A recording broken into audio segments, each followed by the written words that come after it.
Like if you destroy my car, you haven't offended my car. Who have you offended? You've offended me. If you came after my child, you haven't just insulted my child or abused my child. You've abused who? Me. I will come after you. You understand? If they are Allah's property and you hit them, who is coming after you?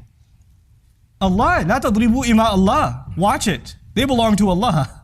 Three kinds of abuse that I want to highlight. Three kinds of abuse. The first of them is the worst of them, or you think it's the worst of them, is physical abuse.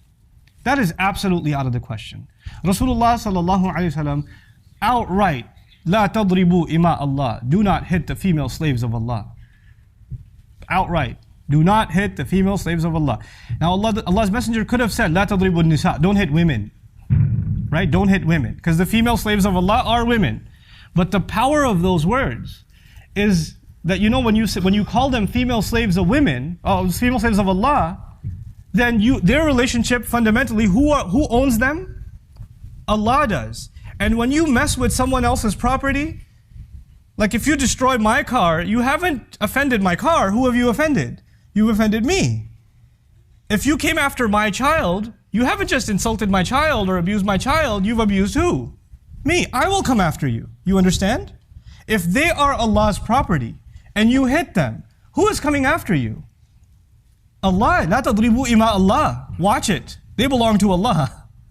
That's what the Messenger says, sallallahu alaihi wasallam. So physical abuse is absolutely out of the question. It is out of the question. And anybody who would like to argue otherwise, I'll stick around after Jummah. I can talk to you about it. The second kind of abuse is emotional. And emotional abuse could be verbal.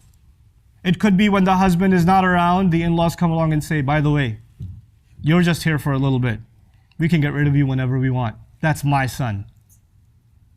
And when the husband's home, then how are you? You're so sweet. You're so kind.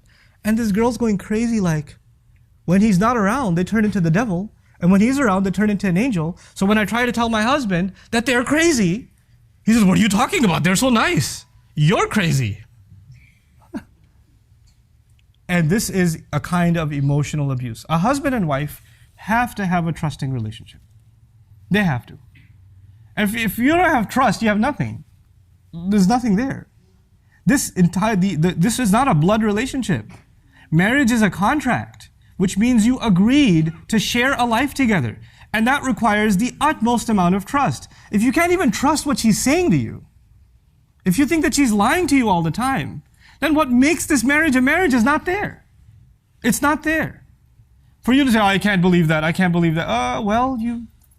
If you can't believe it, then I don't know if you're in the right marriage. There's something fundamentally wrong. Something far deeper than just abuse. There's not even a trust left inside the marriage. Emotional abuse is sometimes verbal, and sometimes it's not even verbal. Sometimes it's the way you're looked at. Sometimes it's the way people sit around you. She comes into the room, they get up and walk away. They don't even turn their face this way. They change the tone of their voice. Sometimes even the way in which you say, wa alaikum assalam. She says, assalamu alaikum. Mother-in-law says, wa alaikum assalam. Or she doesn't say anything at all. That's a pretty abusive statement, to not say anything at all.